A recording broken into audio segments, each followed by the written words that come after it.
Thanks for being here. Subscribe to Cheating Stories Best, so you don't miss new stories.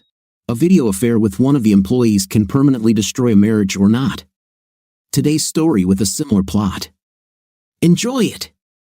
Stephanie Stevens, yes, how can I help you? Sorry you were served, the man said, handing over the envelope. He turned and left. Oh God, I can't believe this is happening, I whispered, holding the envelope in my shaking hands, tears streaming down my face. I knew I screwed up.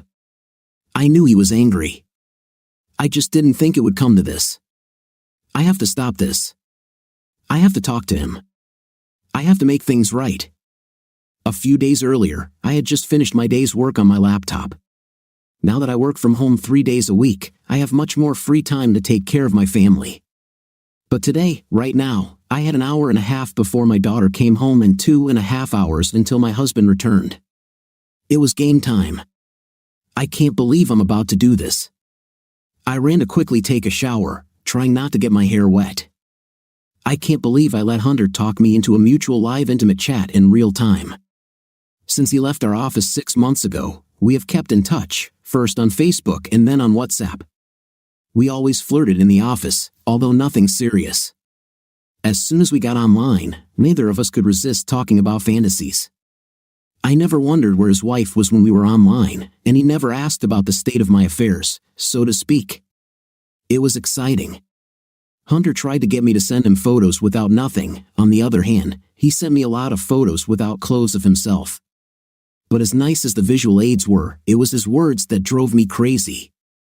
I would never use my cell phone to send him text messages or photos because it was a company phone.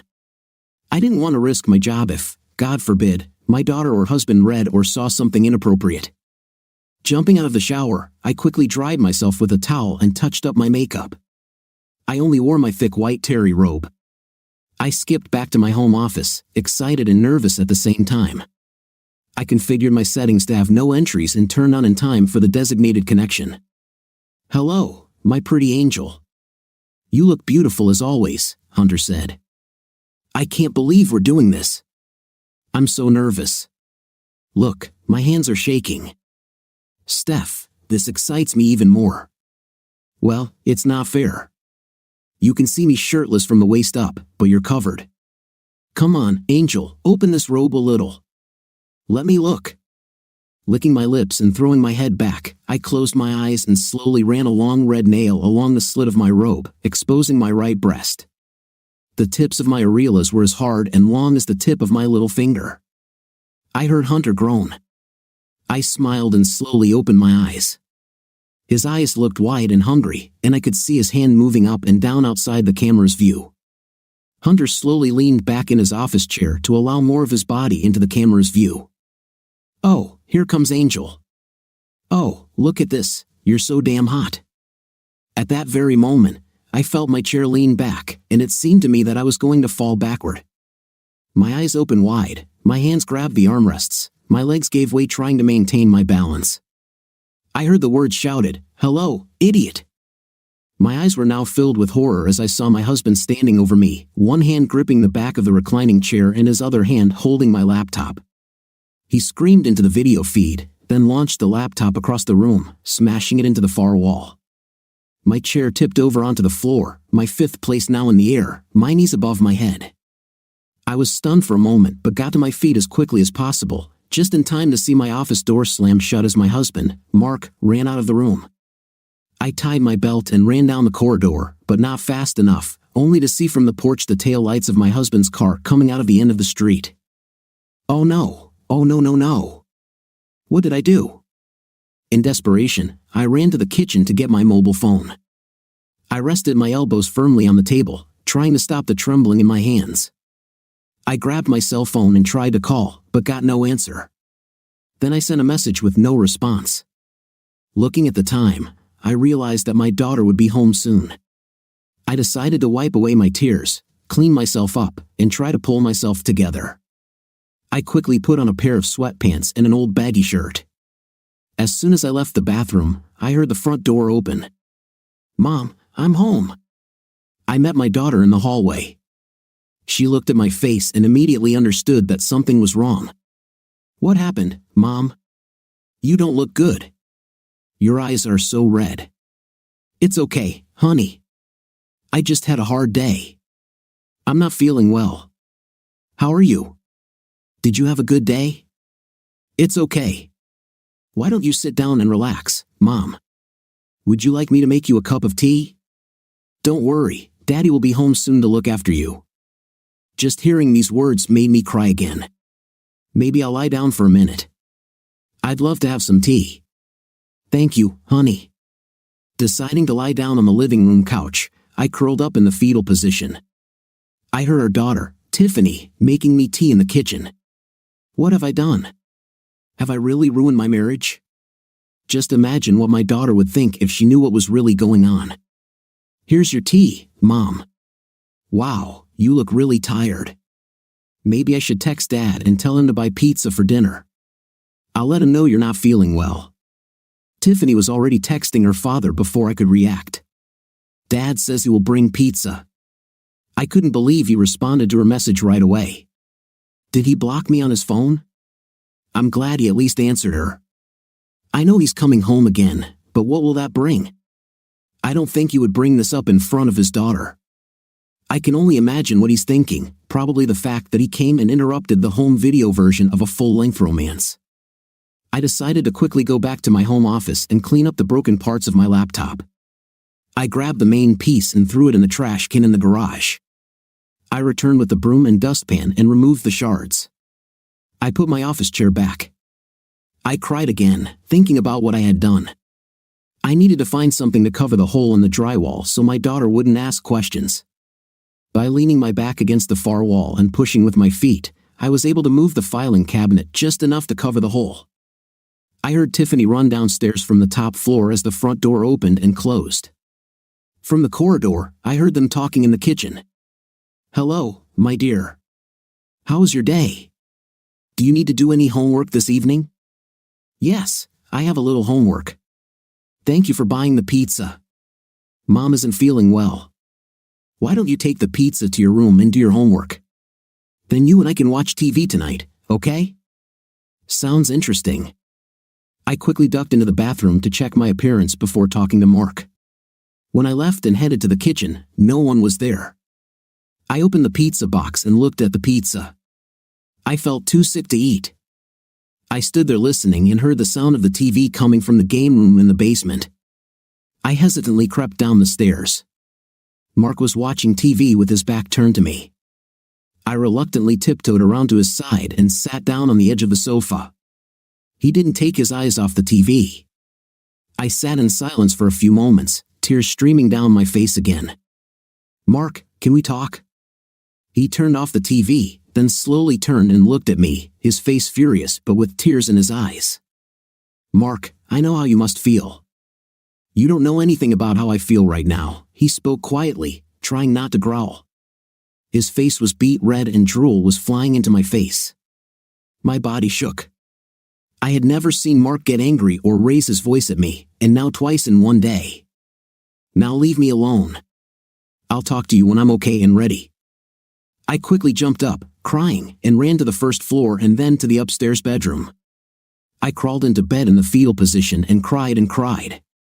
A minute later, Tiffany poked her head through the door. Mom, are you okay? Should I call Dad? No, honey, no. I'm fine. I just need to get some sleep. Go downstairs and watch a movie with him. I had a terrible night's sleep, tossing and turning, thinking about what I had done. Mark must have been sleeping downstairs. In the morning, I put on a robe and sneaked around the house trying to find him. It soon became obvious that he had already left for work. The pizza was in the refrigerator and the coffee was ready. I poured myself a cup while sitting on the kitchen island, grabbed my cell phone, and sent him a text message. Forgive me. I love you. Thanks for the coffee. Have a nice day at work. I thought to myself, did he even go to work today? I didn't even see him change clothes or take a shower. I had to work in the office today. Before waking up my daughter, I had another good cry in the shower, then went out and called Tiffany to get up for breakfast. Checking, I saw there was no reply message on my cell phone. I didn't dare even think about going to any website or contacting Hunter in any way today or ever. I just wanted to leave it all behind like the broken parts of that laptop. When I came downstairs, Tiffany was eating a bowl of cereal. I poured myself another cup of coffee. "Are you feeling better, Mom?" "A little, thank you." "Did you and Dad like the film?" "Yes, we watched Blade Runner 2049. It was great, Mom. You should have seen it." After the movie, I went to bed and Dad stayed to watch the sports news. "I assume he has already left for work." "Yes, honey." "You better go to school yourself." "Do you need a ride?" "Thanks, Mom. And don't worry about my lunch, I'm going to grab some cold pizza." She started rummaging through the refrigerator. "This is not a suitable dinner, young lady, but I'm not in the mood, and I'm in a hurry. So let's go." We were busy at work, and it was a gift from God. It took my mind off things. Then, around lunchtime, the inevitable happened. A phone call. "Stephanie Stevens speaking. How can I help you?" "Hey, Steph, it's me, Hunter. What happened? Are you okay? I couldn't reach you. I don't know your mobile phone number, and you weren't online." I held the phone away from my ear as if it were on fire. I had a look of shock on my face, then I pressed the phone to my head again, whispering, "Hunter, don't ever call me or try to contact me again." After hanging up, I ran from my desk to the ladies' room as quickly as I could, before bursting into tears again. Coming to my senses, I made myself a cup of coffee. I checked to see if there were any messages from Mark, but there were none.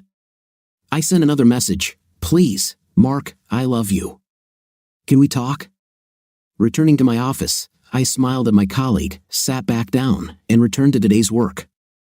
That evening, returning home, I decided to stop at the supermarket to buy ingredients to prepare a delicious dinner. At that moment, I realized that I had not eaten for more than 24 hours. I decided to make chicken parmesan for dinner, which they both loved. I returned home and started cooking, then I freshened up a little in the bathroom. There was a damp towel and some of Mark's clothes from yesterday on the floor. This means he either snuck back into the house after we left this morning or didn't go to work at all. Either way, he was definitely avoiding me. Soon after this, our daughter arrived. She was very excited about the good mark she got on her math test. I hugged her tightly. "Oh, Tiffany, I'm so proud of you. And Dad, of course." It was nice to see her in such a playful and good mood. It improved my mood and distracted me from extraneous thoughts. By the time dinner was over, Mark was still not home, which was very unusual. I sent him another text message, but there was no response. My daughter and I decided to eat anyway. I wasn't very hungry, so I just picked at my food, taking a couple of bites. Tiffany asked me where Dad was. I said I wasn't sure, he seemed to be a little late tonight. She took out her phone and sent him a message, getting a response immediately. It was starting to get annoying. "Dad says to keep his dinner warm. He'll be home in half an hour." "Mom, are you guys fighting?" "No, not a fight, honey. Just a little situation we're trying to sort out. You don't have to worry about it."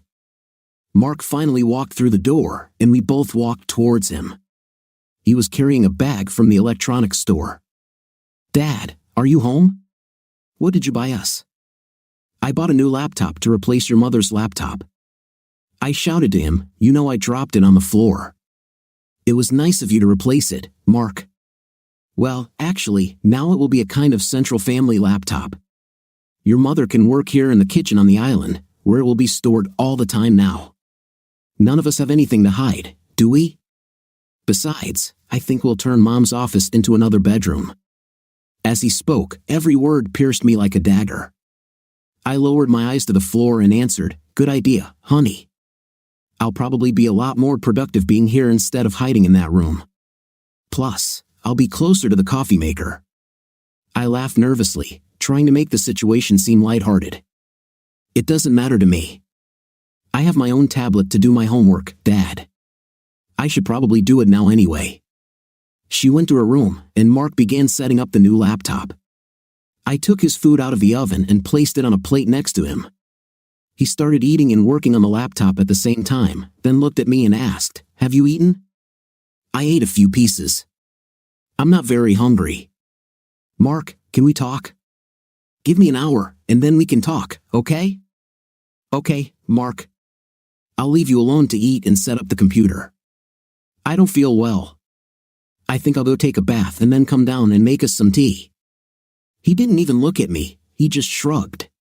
Once upstairs, I turned on the water in the bathtub, then went to my daughter's room to ask her if she needed to use the toilet first. When I looked in on her, she asked me if everything was okay. I said, "Yes, everything is fine." After the bath, I went to the kitchen to make tea. Mark's plates were in the dishwasher. He had already gone into the basement, leaving the computer standing ominously on the island with sleep mode on. I carried 2 cups of hot tea into the playroom. It was the moment of truth. I put the tea in front of us and sat staring at him. I can't say for sure what he was watching on TV.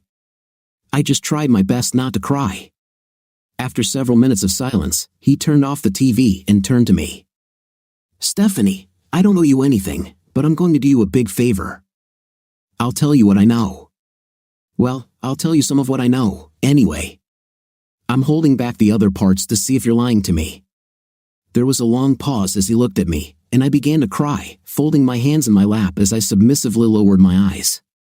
"On Sunday evening, when our daughter was feeling bad and she called you, we both ran to see what was going on. You may remember realizing that she was sick and had vomited. You took her to the bathroom while I changed the sheets on her bed, knowing that you would take her to the shower.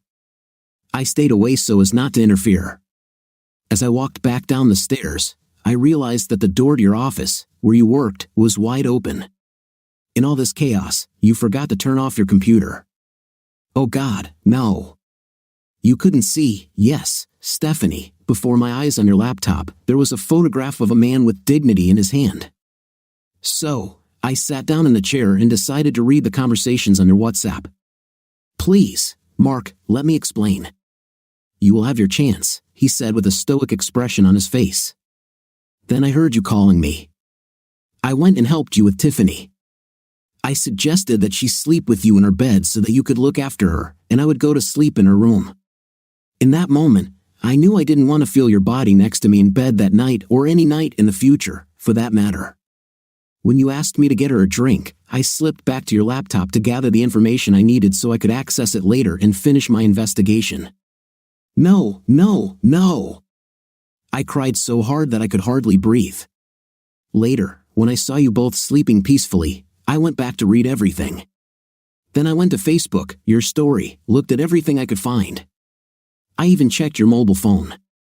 There was no password on it. Obviously, there was nothing there because it was a work phone. At least you knew enough not to make that mistake. Regardless, there was definitely a mountain of information on the computer. He sat staring at me for a moment, then continued, using a small zip drive. I saved all the information for the future.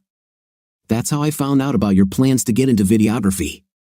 So, I decided to come home early and see if you could make it through to catch you before the show. But I'm a little late. The show has already started. Anyway, I also learned a lot about your boyfriend, Hunter. He isn't my boyfriend, I said, speaking quietly. Speak quietly and wait your turn. As I already said, I found out about his wife and children. His wife is a nice woman and has a Facebook page with all sorts of information, even about where they live. Once I send some of these pictures and conversations you've been having, I'm sure he'll be too busy saving his own skin from a divorce to play intim chat. Hearing the word divorce, I began to cry desperately, falling to my knees in front of him. Please don't leave me. Please, Mark, don't give up on us. Let me try to explain. Keep your voice down if you don't want this to be a three-way conversation with our daughter. Okay, now it's your turn. Tell me everything from the beginning, and don't you dare lie to me. I know a lot. Okay, I'm sorry. Hunter, as you probably already know, worked in our office about 6 months ago. He often flirted with me at work. There was never anything, I swear to you, Mark, nothing, I promise. It was always just a flirting conversation. We actually had lunch one day, but Katie from the office was with us. You can ask her, nothing happened. She was there. The three of us were there. After crying for so long, I took a shaky breath, then continued. Then on his last day at the company, he said we should stay in touch even though he was moving to another state. So we exchanged Facebook accounts. I didn't give him my phone number, I swear. We chatted on Facebook Messenger from time to time. I thought of him as a friend who was easy to talk to. Then one day he suggested that we go to the WhatsApp website where we could correspond. He sent me a link. As I continued my confession, I could no longer maintain eye contact and stared at the floor. I think now that he probably wanted to leave Facebook because it was a tool that his wife used. That's when I probably made my first, maybe second mistake, and as you read, the flirting began. Only this time it was more pretty and more graphic. Hunter wanted me to send photos, but I felt anxious and scared. I also didn't want anyone to have pictures of me. It was getting out of control. Deep down, I knew it was wrong, but I was lost in my fantasies. Then he talked me into video chatting instead. And no, I'm not putting all the blame on him. I was an idiot for going along with this, somehow convincing myself that it was harmless because I wasn't physically with him. How stupid of me. I shared my body with him, whether he was in the room or not. I'm sorry, Mark. I'm so sorry. I would do anything to take it back, and I will do anything to make it right. Mark, please forgive me. You have no idea how shockingly abandoned I felt at that moment. I thought I knew you. I bared my soul to you. Still, I had to hold myself together in front of our daughter and in front of you until I had all the facts. I feel rejected. You lied to me, and now you expect me to sacrifice my dignity by erasing these memories. Stephanie, you cheated on me. It was no different than me walking down the stairs in the middle of the night and seeing you dancing without clothes in front of him while he sat on the couch watching. Your flirting is an emotional destruction of our relationship and an attack on my very masculinity. No, Mark, please, please, please let me fix this. Please. It's over. I'm sorry. I'm sorry, Stephanie. From now on, this computer stays in the kitchen where you do your work, and your phone also stays on this kitchen table. There will be no secrets. There is no reason for any of these devices to ever be locked. In the morning, I'm going to go to your work, and you're going to open your computer. We'll take a few minutes just to see what's there before your boss comes in. Of course, Mark. No matter what you say, there's nothing there, I promise. Oh, and I forgot that Hunter called me at work the other day over lunch, and I told him I never want to talk to him again. I told him that.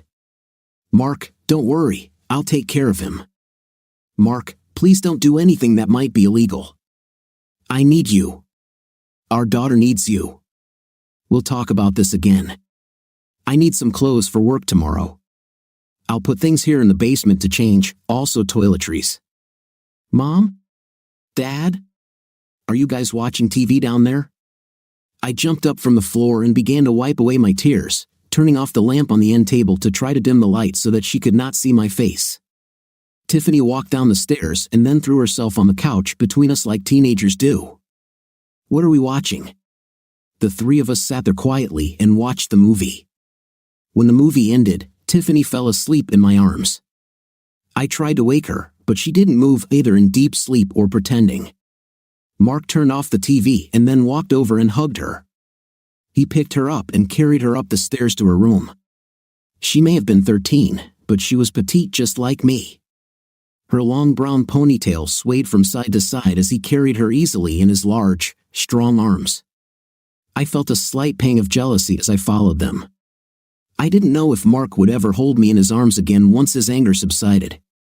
They continued down the hallway, and I turned into the master bedroom, grabbed my nightgown, and went into the bathroom to get ready for bed.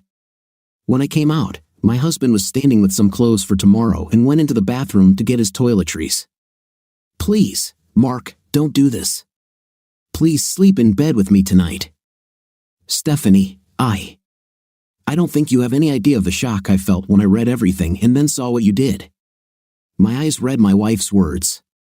I looked at my wife's actions. However, my mind was trying to figure out who this person was. This is not my wife, my Stephanie. In that split second, the woman I knew disappeared, and I was living with a woman I didn't know. Mark, please.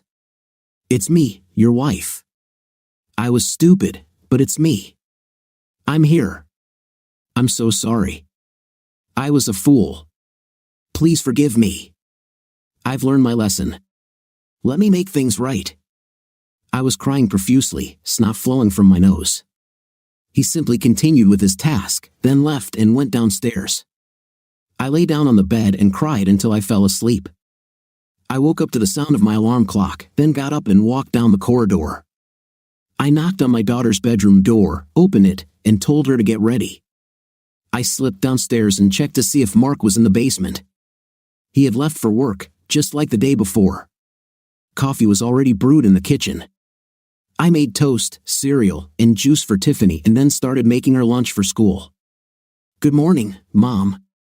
Tiffany sat with me and ate her breakfast. After a few moments, she asked, Mom, is Dad still angry with you? I guess so, but we're working on it. Don't worry, everything will be just fine. Don't worry, Mom. Dad has been angry with me before, but he always forgives me because he loves us. I didn't want to, but when I heard these words, I couldn't stand it and cried. Tiffany walked around the island, hugged me, and started crying herself. Sorry, I'm just emotional this week. You know how it is. Look at us, stupid girls. Finish your breakfast, and I'll take you to school. We hugged a little more, then wiped our tears and got ready to start the day. After I dropped Tiffany off, I called my work and told them I would be working from home today. I then sent a text message to my husband, telling him I was going home to work for the first time since that terrible day. I just wanted him to know. I was surprised that he didn't stay late in the morning to come with me to look at my work computer. I cleaned up the kitchen and then logged into the laptop. It wasn't locked, and I was fine with that. As I started my daily work, I wondered if there was a tracker here so it could keep track of what I was doing. I also wondered if he was connecting to the camera in front of me and looking at me right now. At one point, I called Katie at the office to forward me some work notes. I was actually having a pretty productive day and was feeling a little better about putting everything on the back burner when I heard the doorbell ring. Stephanie Stevens? Yes, how can I help you? I'm sorry, you have been served. Handing over the envelope, he turned and walked away. Oh God, I can't believe this is happening. I held the envelope in my shaking hands, tears streaming down my face. I have to talk to him. I have to stop him from leaving me. I'm so scared of what I've done. I've destroyed our family. My daughter will be distraught too. I avoided calling my mother. I didn't want to drag her into this mess. It's my fault, although I should talk to someone. I can't stand it anymore. I'm having a nervous breakdown. I know this is a waste of time, but I need to talk to Mark. I grabbed my phone and dialed his number. My hands were shaking so much, and tears were streaming down my face. Hello? Mark? Mark, you answered. Thank God. Mark, I received the documents. Please don't leave me, please. Stephanie, calm down. Okay, listen to me. Tiffany will be home soon. I need you to pull yourself together. Tomorrow is the weekend, so she doesn't have to go to school. Call your mother and see if she can watch her tonight so we can talk. Hello? Can you hear me? Yes, I hear you. I'm sorry. I'll do it. You'll come home, right? I'll come. Mom, it's me. Can I bring Tiffany this evening? Mark and I need to talk. You're crying, honey. Oh my God, what happened? Are you two okay? Mom, please, no questions right now. We can discuss this another time. I'll bring her right after school. Okay, honey. See you soon. When Tiffany returned home, I pulled myself together to some extent. I told her I was taking her to her grandma's tonight so Mark and I could talk for a while. She asked me again if everything was okay, and I told her everything would be just fine. She's a smart girl, and I know Tiffany didn't really buy it, but she didn't push it. When I got to my mom's house, She greeted us at the door, and I could smell cooking pasta, one of Tiffany's favorite foods. A minute later, my dad met us at the door, gave Tiffany a big hug, and led her into the house. My mom looked at me with concern but didn't ask any more questions. On the way back, I wondered if Mark had talked to his mom about our situation. I know that now that he doesn't see her as often, he talks to her on the phone quite often. She lives a few hours away, but he always wants to make sure she's okay after her father's death. I was surprised when I pulled into the driveway and realized Mark was already home. I quickly gathered my things and tried to get out of the car, even forgetting to unfasten my seatbelt. I burst into the house, screaming his name, and headed to the kitchen, throwing my cell phone and purse on the countertop. Mark was sitting there in front of the computer, I guess checking on me today to make sure I was on good behavior. Before I could get out a word, tears were already streaming from my eyes. "Sit down, Stephanie," he said. Mark told me to go on the computer and turn off contacts on Facebook and any other apps or sites while he watched. He stood up, opened the refrigerator, took out a bottle of wine, then took out 2 glasses and poured half a glass into each. "Stephanie, let me speak, okay? Let me say it all, and then you can say your part." "Okay, Mark, I'll listen to everything you say." "Stephanie, I took time off from work after our little situation and I actually went to a lawyer and talked. I was so angry and sad at the same time. At that moment, I was sure that I no longer wanted to be married and wanted to get a divorce." "Oh, Mark, please. I don't want a divorce. Let me try to fix this." "Stephanie, let me finish. As I told you last night, when I read what you had on your computer, 1,000 thoughts ran through my head. How long does this affair last? Does she love him? What did I do to deserve this? I had no idea who you were. You were no longer the same woman I was married to for many years. Then I saw you there exposing your body to this man, a body that was dear to me and only me. And yes, I know you didn't have an intimate with him. That's what you say, but that doesn't mean the pain is any less." Mark paused, then took a deep breath. "I am proud of the fact that I am the man who captured your heart. I am proud that you are my wife. When I married you, we were no longer 2 people, we became one person, sharing ideological values. So like I said, I filed for divorce. Next, I had a little time to think, and I want to talk about my current mood." He paused again and took a sip. I wanted to say something, but he raised his finger to silence me. "Even though my thinking has changed a little, Stephanie, the legal separation remains in effect. I need you to understand the seriousness of what you've done." Pushing his chair back a little, Mark continued speaking. "But for my part, I'm not moving out. We'll stay in separate rooms. I don't feel like there could be intimacy between us at the moment. I would hope that you would agree that not much needs to change in this house for now. We don't want to upset our daughter any more than we probably already have. I don't think you need to humiliate yourself in front of Tiffany, our family, or our friends by going into detail. However, I don't intend to be the bad guy here. You will make it absolutely clear to everyone that our problems are not my doing. Mark, can you tell me? I'm not quite finished yet. But okay, I'm listening to you, Mark. I promise you that I will do everything to make it up to you, and I will never talk to Hunter again. Please don't divorce me. I want to go to counseling, and I hope you will come with me too. Mark, will you be seeing other women now that we've broken up?" Unable to hold back any longer, I broke down and began to cry, dropping my head into my hands. "Stephanie, that's not the point. I have no intention of dating. If anything changes, I will be honest with you. I support the idea of you talking to a therapist. I just don't know if I'm ready for this myself. You humiliated me. At that moment, you cut me deeply. If treating you like a princess and putting you on a pedestal has made you believe that I am weak, you are sadly mistaken. I will not tolerate disrespect from you. No, Mark, you are not weak. I don't know what came over me. I'm bad. I'm weak. I sent a short transcript of your affair with Hunter to his wife via Facebook. It's not fair that she's more deceived than I am. I will leave everything as it is without further contact.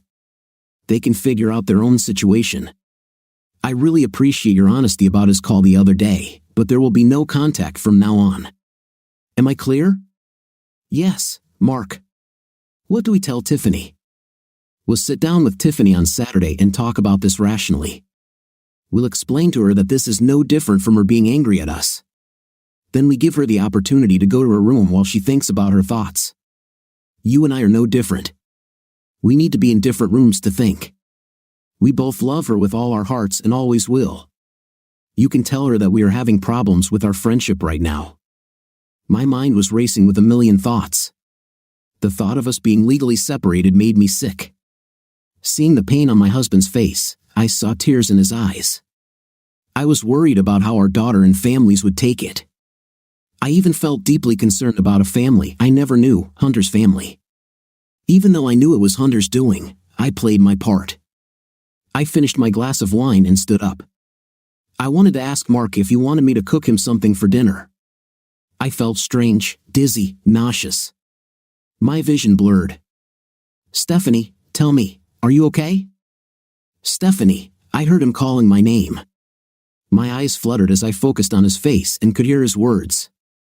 Yes, I'm fine. When Mark heard what I was saying, he left me for a moment. I was trying to sit up when he returned.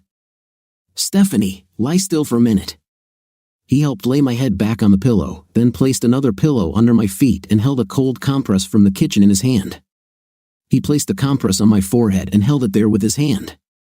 What is hurting you? You fainted. Just relax. I carried you to the sofa. I'm fine, Mark. Thank you. The wine probably had an effect on me. To be honest, I haven't eaten anything lately and haven't slept well. You scared the crap out of me. I'll be right back. This time, he returned with a glass of grapefruit juice. Here, sit up and drink this slowly. When you're okay, I'll make us something to eat. Slowly sitting up, I finished my drink, handed him the glass, and then started crying. Look at how you care about me and how I treated you. I don't deserve you. Enough of that. We've both had a rough day. Just relax for a few minutes. After a while, I felt better, got up, and went to the kitchen to see what he was doing. Mark looked at me and smiled, then placed a bowl of hot tomato soup and a grilled cheese sandwich in front of me. I smiled back. Neither of us said a word. He sat down too, and we both ate in silence. After dinner, I washed the dishes, Mark went to watch TV, and I decided to take a shower. While the water cascaded over me, I thought about the events of today. I had to save my marriage. I was determined to talk to a therapist. We need to get to the bottom of what caused all the problems. I couldn't come to terms with the fact that I had caused this man so much pain, but when I needed him, he was there to take care of me. After finishing my shower, I went down to the basement in my pajamas to watch TV with him. I kept my distance and sat on the opposite end of the sofa. We were sitting there in silence, watching intently and lost in our thoughts, when I heard him speak. Do you feel better? I sat for a moment thinking before answering, still feeling a little weak. I hope you sleep in our bed tonight in case I need you. I don't expect you to touch me.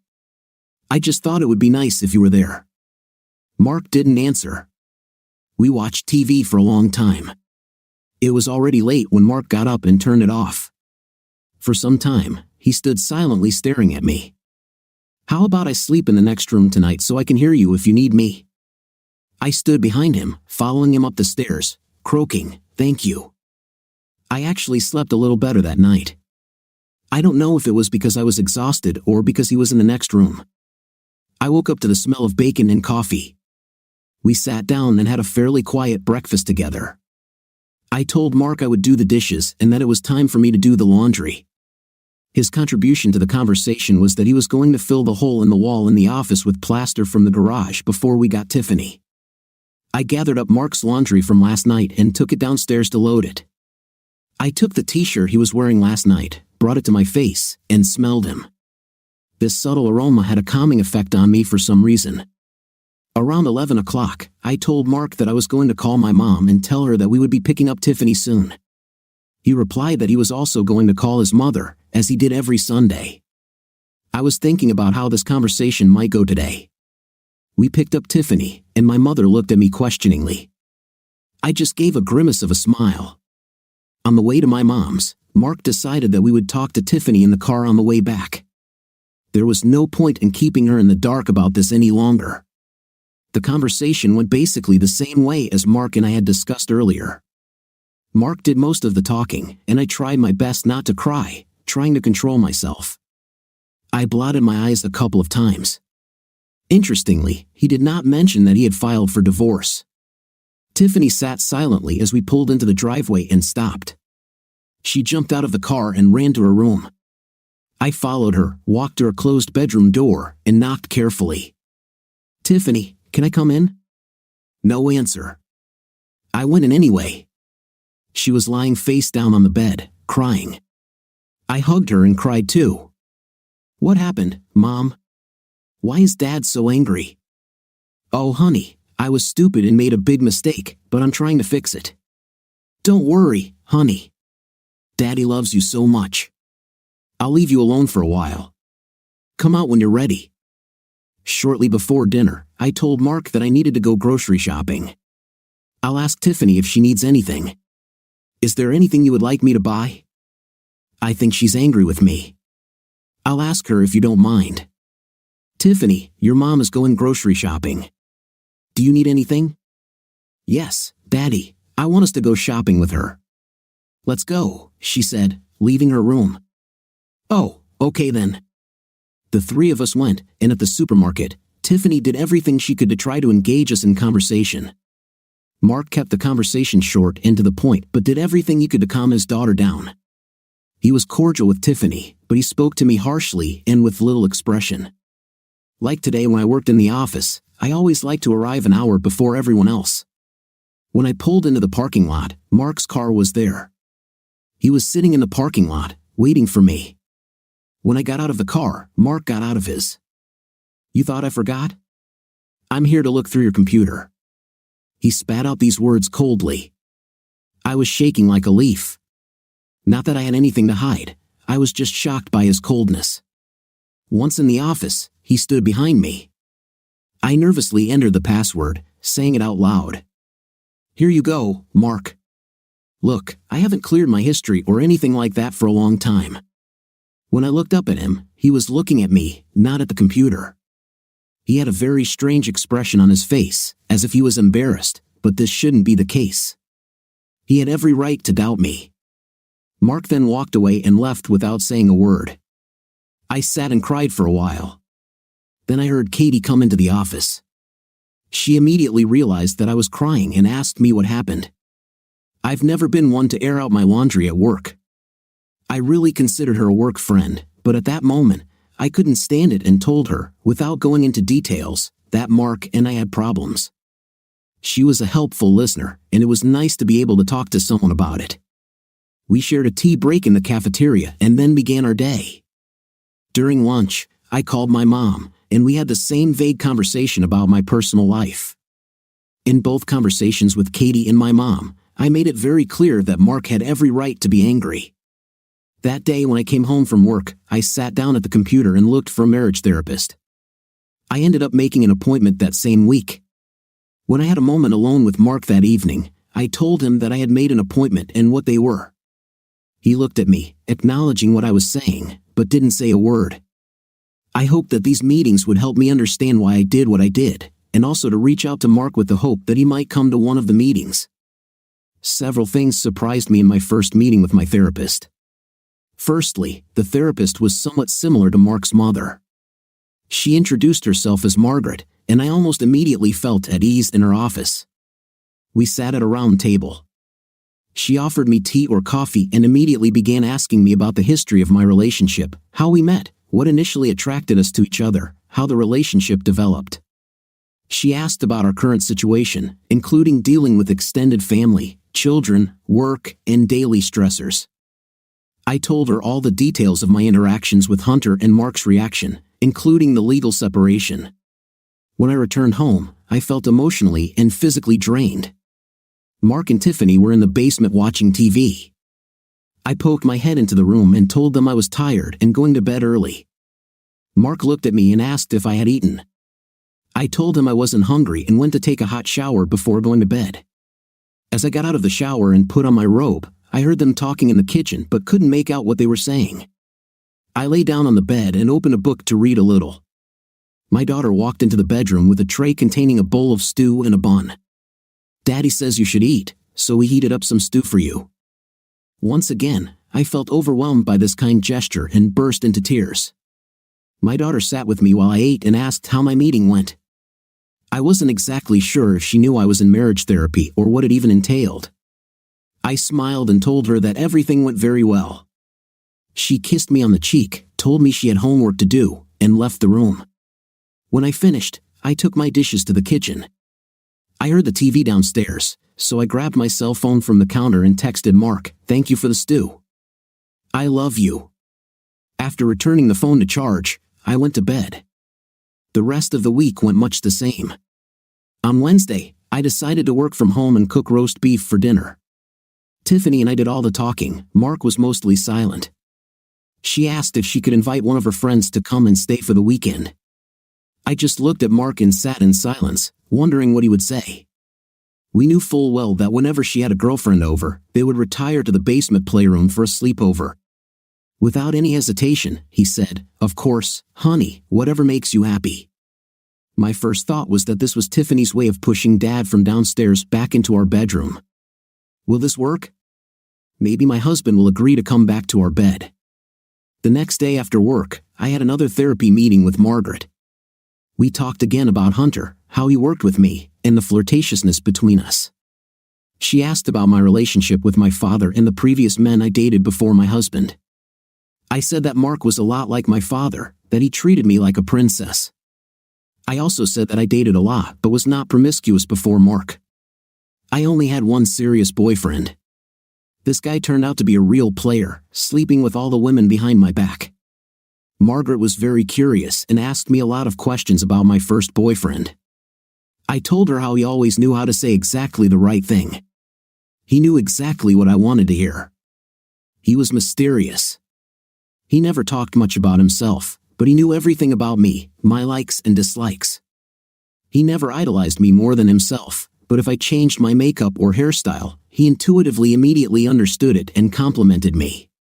Whenever any other boys showed interest in me, he always told me that they just wanted a night. They told me that he cheated with other women, but I never believed them. Then one day, I caught him, and that was the end. Margaret asked me if I saw any similarities between my ex-boyfriend and Hunter. I thought about it for a long time and then said, "Yes, that's right. You're right." She then switched gears and asked me what it was like being treated like a princess by my father. Was it stressful? To be honest, I told her that it bothered me.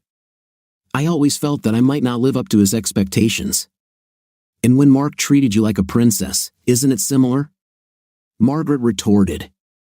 I think it's the same thing. I was afraid that one day Mark, would wake up and decide that he didn't like what he saw. Now I'm here. Mark doesn't like what he sees, and my father would be just as ashamed. I started crying, and Margaret handed me a napkin. She got up, made us a cup of tea, and left me alone with my thoughts for a good 5 minutes. "Margaret, I'm so afraid that I've lost Mark. He doesn't touch me, and we hardly talk. I'm so scared. He means everything to me." "Don't worry, Stephanie. We are working on it. Ask him again if he will come to me.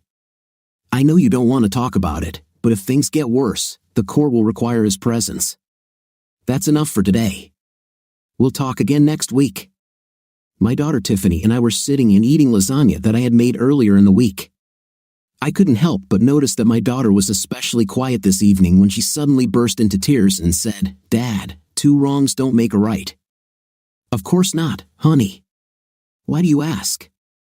"Because I don't know what Mom did to hurt you, but your silence really hurts her. She cries all the time. We're talking, I don't want to hurt her in any way." "Stephanie, I'm home." "Hey, Mom, we're having lasagna. Will you join us?" "I'm not hungry." "Yes, of course." "Good, how was the therapy?" "It was good, Mark. Thanks for asking." Tiffany continued to talk about how she invited her friend over for the weekend and how excited she was. After dinner, When Tiffany and I were washing the dishes instead of putting them in the dishwasher, Mark disappeared somewhere. Tiffany made a phone call, probably to her girlfriend's, and then disappeared into her room. I went downstairs in search of Mark and sat down on the other end of the sofa, keeping my distance. He looked up and asked if I wanted to watch something on TV. I said that I was fine with whatever he wanted to watch.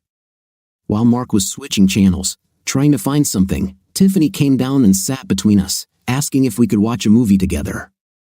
It was a cute movie, and I really enjoyed it. Then Tiffany and I got up to go to bed. The three of us said goodnight to each other. I looked at Mark, and our eyes met for a moment, but we did not exchange a word. I took a bath and freshened up before bed, then lay down to read for a while. After about an hour, I got up, put on my robe, and nothing else. I quietly crept along the corridor and checked where my daughter was. Tiffany was sleeping. Then I quietly went downstairs to see if Mark was sleeping. He was lying on the sofa, wearing only his underpants, illuminated only by the light from the TV. I dropped my robe to the floor and stood without clothes in front of him, staring at him. I knelt down and put my hand on his stomach, then moved my hand down. To my surprise, Mark suddenly jerked and grabbed my wrist. I heard him say, "No." He sat up and looked at me with a shocked expression on his face. I was humiliated. I jumped back, grabbed my robe, put it on, and quickly ran upstairs to my room. I locked myself in the bathroom, sat on the floor with my back to the door, and cried. "Stephanie, Steph, please open the door. Please go away," I whispered back. After sitting there for several minutes, I didn't hear anything. So I got up, opened the door, and looked outside. Mark sat on the bed, waiting for me. I slowly walked toward him, covering my eyes with my hands. "I'm so ashamed that you consider me a moral monster, that you don't even want to touch me anymore." He put his hand on my shoulder and pulled my hands away from my eyes. "Stephanie, I'm not ready yet. I just need some time to think about everything. I don't want to send mixed messages through my behavior, and I don't want to take advantage of you. Listen, I'm going to visit my mom this weekend and just be alone for a few days to clear my head. I'm emptying out the basement, which opens the door for Tiffany to have her little weekend." I covered my eyes with my hands again and cried. "Look, don't cry, okay? I'm going to go to therapy with you. Call her and let her know." I continued to cry. "Okay, Mark. Thank you. I'll do it, but please, can you at least hug me?" We both stood up, and he hugged me.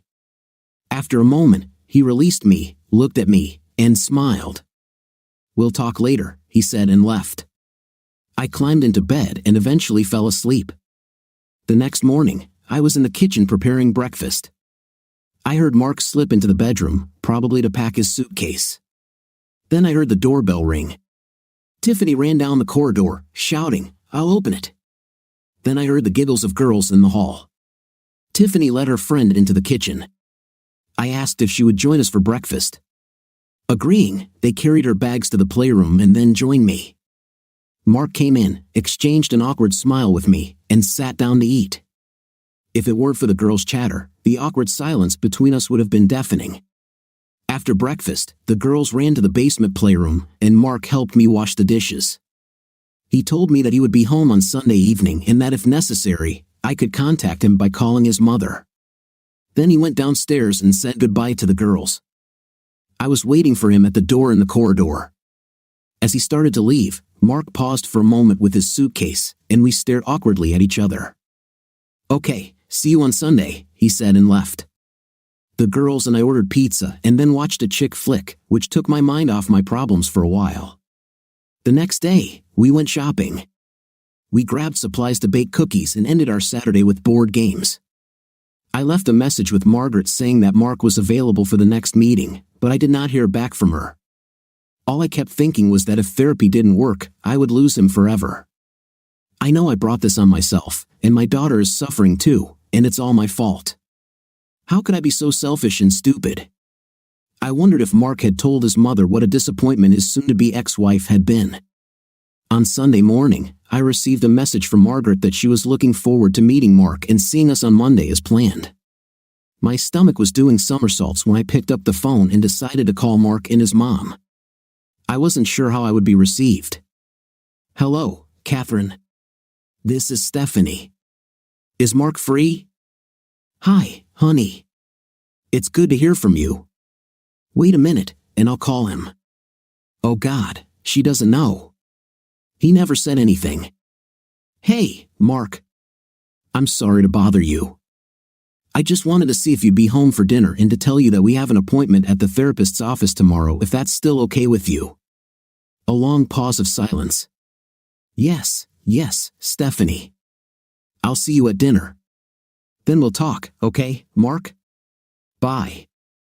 Megan was picked up by her dad later that day, giving Tiffany and me some time together before Mark came home for dinner.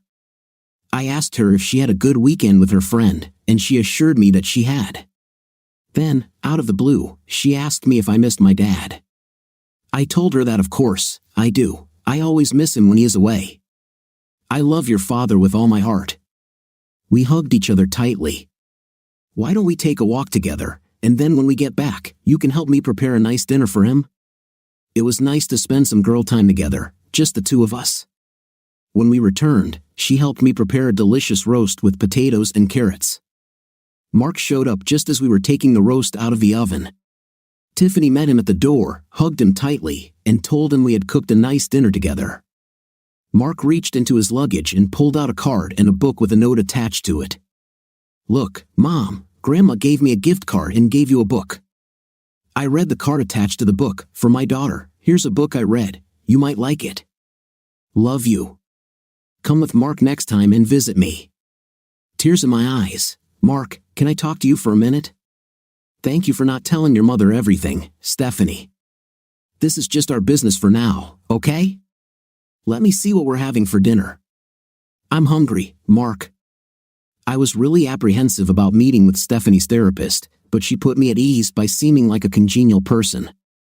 She told me that she liked to work on a first-name basis and introduced herself as Margaret. She thought it would be best if we spent 45 minutes talking to get to know each other better, then Stephanie can do her session on her own. Afterwards, she asked me about my interpretation of events and then informed me that the stories were identical to the ones Stephanie had interpreted a few days earlier.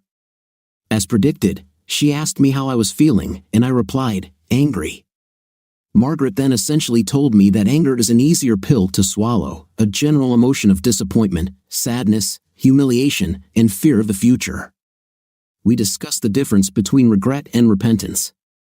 I agreed with her that I felt all these emotions, and I truly believe that Stephanie feels remorse. I told her how much I had idolized my wife before this incident, as a lover, wife, mother, and friend. Margaret paused and considered my statement for a moment, then stated, "I know it seemed like your wife had it all together, but her personality weakness is to stand up to someone who puts her on a pedestal. She's weaker than you think, Mark. She craves your approval and admiration just as much as you crave respect." We continued our conversation, and time flew by. "That's enough for today, Mark. Thank you. I'd like to talk to Stephanie for a bit." When I walked out into the waiting room, Stephanie looked scared. I informed her that I would see her at home and start dinner with Tiffany. We were both driving our own cars. "Okay, I needed time to think on my own." "Okay, Mark, see you at home, Stephanie." When I came home after the session, I smelled a delicious dinner being prepared. Mark and Tiffany were in the kitchen talking and laughing. It warmed my heart to hear them laugh after yet another grueling session that exposed my damaged soul. I'm standing in the hall, taking off my heels, glad that I'm home. I looked into my old office and to my shock saw our laptop back on the table. I walked into the kitchen and joined my loved ones, and we had a really nice dinner together. I thought maybe after Tiffany left for the evening, we could talk about today's meeting, but Mark went back to the basement and crawled back into his shell. I went to the office, returned the laptop to the kitchen table, and went to bed early to read. When I woke up in the morning and smelled the coffee, I got out of bed and freshened up before heading downstairs.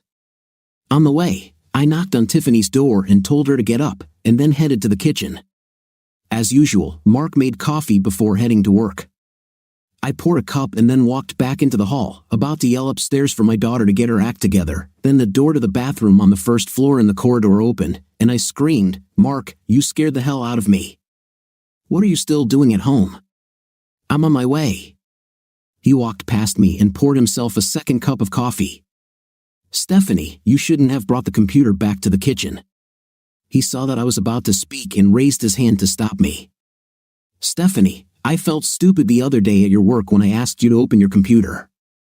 I feel stupid every day watching you at home, but it's not nearly as stupid, humiliating, and sad as the day I caught you with this man online. I know we need to talk to move forward one way or another, and I'm making that happen. I have to go to work. We can discuss this further at our next therapy meeting." Just at that moment, Tiffany came bouncing down the stairs. "Hey Dad, you're home. I'm heading out, honey, have a nice day. I'll see you when I get home." Nothing much happened until the end of the week. Thursday finally arrived. Margaret went out into the reception room where Mark and I were sitting, but not together, but across chairs.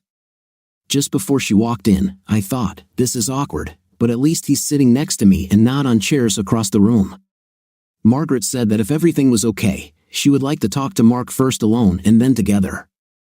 I smiled at her. Mark stood up and entered the room. I took a magazine to read. Margaret offered me a cup of coffee, which I accepted, and sat down at the round table. She asked how I was feeling and how the week had gone. I told her about the highlights. I told her about visiting my mother for the weekend. I also talked to her about how my daughter mentioned that mommy was hurting and that two wrongs would be wrong. I told her about the laptop, and she asked me why I moved it, and I explained exactly what I told Stephanie. I also told her about the incident on the first floor when Stephanie tried to get intimate and I stopped her. "Mark, do you want your wife? Do you love her?" "Of course, I want to, but I'm trying to do what's right. I'm trying to do what's right for all three of us. Mark, you understand that no matter whether you stay with your wife or leave her, you two will have to talk, maybe argue. I know you carry around this emotional blanket called anger. Your daughter is not always around. There are times when you two can talk. Stephanie knows she hurt you. Mark, are you afraid that if you talk to her, you will get angry? That your anger will hurt her? Maybe you love her so much that you don't want to hurt her. This is just food for thought. Let's talk about how you first met and what attracted you to her." I told her about our dating life when we first met and how I was in love with Stephanie from the first date. I told her that Stephanie is loving, beautiful, warm, smart, understanding, and everything I want in a woman. Margaret then asked me to describe a sweet behavior that Stephanie doesn't even know she has, but that I notice in her. It was easy. When she's really concentrating or sometimes when she's stressed, she wiggles her nose. It's so cute. Who's your wife for you, Mark? Stephanie is my wife, my mother. She is my lover, my best friend. I wonder if friendship shouldn't be a little higher on your list. She seems to have been starved for your attention even before this incident that brought us all together. Mark, could you please ask Stephanie to come here for now? I'd like to talk to both of you. Stephanie, Mark came out into the reception area and asked me to come in. I don't think I've ever been so nervous in my entire life, not even when we got married. Margaret greeted me with a smile and said, I'd like to talk a little about the discussion we had last week. As the three of us sat at the table, Mark kept his eyes on Margaret. Margaret started talking about flirting. It is known that men are more motivated by visual content. This changes their perception of what flirting involves and causes them to be more assertive in their approach. I describe male flirting as trolling. Most men will throw bait here and there without any specific goal, hoping that someone will fall for their flirting.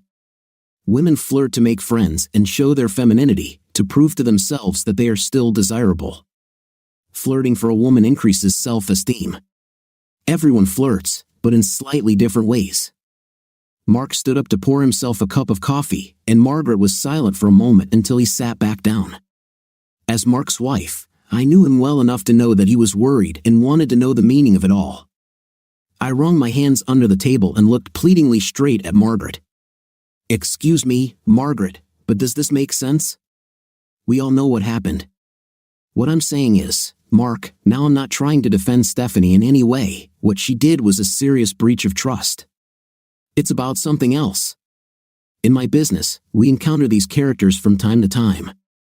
I call them poachers. By Margaret, they find pleasure in seducing another man's wife. They're very good at what they do, Mark. Like, for example, you just tell your wife that she's pretty. Well, the poacher says to your wife, "I love you in this blue dress. You always look good in blue." Hunter was targeting her, your wife, specifically. He remembers what she wears every day and what colors she chooses. Now, I know what you're thinking, Mark, you constantly compliment your wife, and that's good. But these predators master the art of seduction. They will notice every type of makeup she puts on, how she wears it, what jewelry she wears. They are very specific in their compliments, trying to penetrate her soul. They want to develop in her a disdainful attitude towards her husband, but they will treat this very subtly. If he said something directly derogatory, your wife would realize it, and he would lose touch with her, so to speak. So what you're saying is that this character, Hunter, is targeting my wife to seduce her? Stephanie, describe a couple of situations that we discussed last week and to which I brought your attention. Please tell Mark what you told me. Stephanie nervously cleared her throat and wiped a tear from the corner of her eye. For the first time since we sat down, Mark looked me straight in the eyes. Well, a long time ago, when Hunter still worked in my office, you know how much I like to get to work. Well, one morning when I was leaving, I noticed that you forgot to take out the trash. So, I drove the car back to the driveway, went into the garage, and took out the trash. I really didn't think anything of it until I got to work and was a little late with my usual morning routine. At that moment, Hunter came through the door and spoke to me, as well as to Katie. Now that my daily routine was a little different and everyone was talking to me, I was a little annoyed. Hunter immediately asked me if I was okay. I casually said that I was a little out of my routine because I had to take out the trash this morning that my husband had forgotten about. Hunter immediately said, "Well, that was irresponsible of him." Remembering that moment after Hunter's comment, I immediately became angry with you, Mark. Now I realize that I should have actually been annoyed by his statement. At this moment, Margaret intervened in the conversation.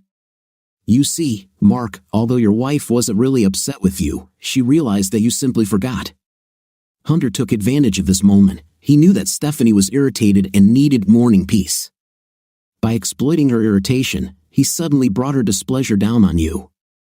Mark, notice how very effectively her bad mood was made out to be your fault. Come on, Stephanie, now tell Mark the part where Hunter defames his wife and what he said to you in the restaurant. I never really asked him many questions about his personal life, although he asked a lot about mine, Mark. I guess I was flattered that someone showed interest in me as a simple old housewife.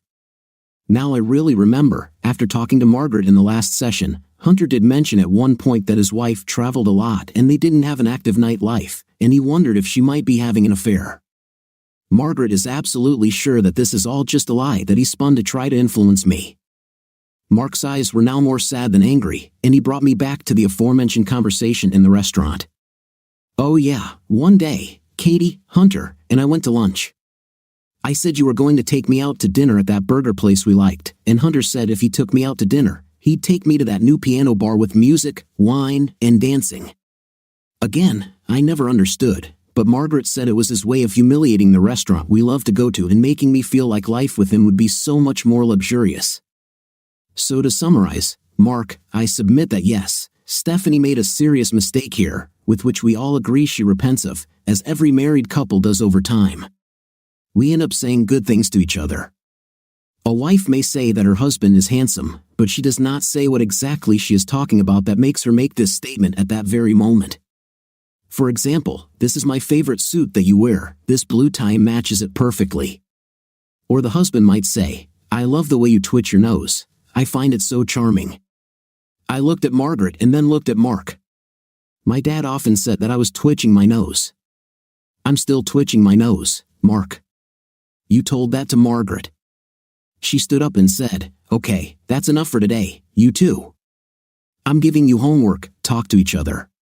Mark and I walked out to our cars in the parking lot together. I asked Mark if he would call Tiffany and tell her not to eat anything, and I would take care of dinner for us. He smiled and said, why don't you call her and let me take care of dinner this time? We'll meet at home. Tiffany seemed extremely excited to see us this evening and asked if we had a good day. Mark hugged her, kissed the top of her head, and said, yes, honey, we should eat while it's hot. After dinner, Mark suggested that the three of us go for a walk. Tiffany immediately rolled her eyes. He added that we could go to that ice cream shop a couple of blocks away. This immediately changed her attitude, and she hurried to get ready. I looked at Mark and smiled, saying, "That's a great idea. I think I'll change and put on jeans." "Stephanie, isn't that dress you're wearing the same dress you wore to the Christmas party last year? You look amazing in this dress. It's one of my favorites." Mark pulled me back, and I felt my face turn red. "Yes, this is Mark. Thanks for noticing. Should I stay in it?" He stood up and, leaving the kitchen, said, "Well, jeans are probably more comfortable to walk around in, and if these are the jeans I'm thinking of, I like the way your fifth place jiggles when you walk in them." I stood there dumbfounded. Had I heard him correctly? A wide smile appeared on my face, and I rushed to the bedroom to change clothes. As we walked down the street, Tiffany kept up the conversation. We turned the corner onto the next street. The sidewalk narrowed.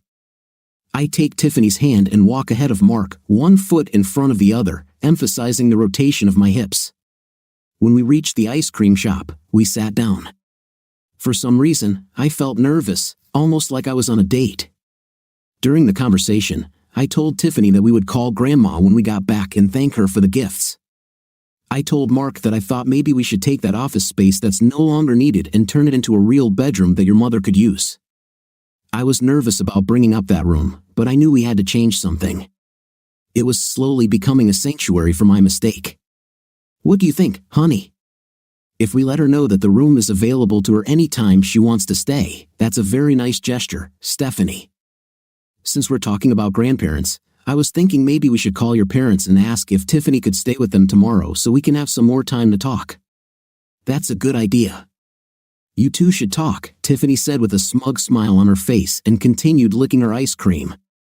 When we got home, Tiffany called her grandmother, and we both thanked her for the gifts. I didn't bring up the topic of a spare bedroom, leaving it up to her son. With Mark in the basement and Stephanie retreating to her room, I took a moment to call my parents. Surprisingly, my dad answered the call. "Dad, I know you always treated me like a princess and I could do no wrong, but I'm not perfect. Daddy, I am afraid and have always been afraid of disappointing you. I know that you are not perfect, honey. No one is. Although for me, you will always be perfect, my little girl. I love you." "I love you too, Dad." He handed the phone to Mom, and we talked about how he and Dad would pick Tiffany up after school tomorrow, which she happily agreed to. After hanging up, I told Mark I was going to take a shower, and he could join me. After taking a shower on my own, I was full of hope and pulled on some underwear. I lay and waited for him for a very long time, but he never appeared. The next day at work, I got into a conversation with Katie. It turned out that we really had a lot in common. We even read the same books. She told me a little about her upcoming wedding. At that moment, I thought that she would probably make a good friend and not just a colleague. I asked her if she would like to come over one afternoon. She readily agreed and said that we would definitely have it ready for next week. I returned to my desk to work. I was excited to talk to Mark today, especially after the disappointment of last night. And then I got even more disappointed. A text message from Mark saying that he would be an hour late getting home, that he needed to stop by the lawyer's office. I got nervous. By 1 p.m., I told Katie I was going to take the rest of the day off. On the way home, I stopped and bought some good red wine. When I got home, I got busy preparing a delicious meal for Mark and me. At that moment, I had no appetite and felt nauseous from anxiety. With dinner in the oven, I decided to put on a beautiful dress and wait for Mark to arrive. I opted for a black 3/4 length bodycon dress, black stockings, and heels. I had no idea why Mark was in the lawyer's office or what we were going to talk about, but I wanted to do my best. I can't remember the last time I wore a hot dress at home for him. If I was going to fall, I was going to fall fighting for his love. Mark finally arrived. I was so nervous, I was shaking when I met him at the door. He smiled and said he was sorry he was late, and we stood there for a minute awkwardly looking at each other. "I'm glad you're home. I got a bottle of red wine. Would you like to pour us a glass? I'll check how dinner's going." "Of course, Stephanie." By the way, you look great. You're wearing the necklace I gave you when we first started dating. Yes, Mark, thank you. It's so nice of you to remember. We sat down calmly and had dinner together. I said I liked the wine, Mark agreed and praised the food. To say the atmosphere was tense would be an understatement. Taking a sip of wine, he smiled at me and laughed. I don't understand why you laugh at me. You're nervous. Your nose is twitching. I find it cute. She shyly raised her hand to her nose and then giggled like a little schoolgirl. Stephanie, leave the dishes. Fill our glasses with wine. Join me in the living room. Let's talk. I nervously followed him into the living room. This was the moment of truth. We sat sideways on the sofa facing each other. Stephanie, I know I've been sullen and quiet for a while, but you really shocked me, and I was so hurt and disappointed. I thought about many things, like this house and what a home is. I thought about the good and bad in our relationship. Mark, I hurt you, and I will never be able to forgive myself. Our original relationship is broken, and I can't fix it. Can we build something new from the love we share by taking all the pieces of what is great about our relationship?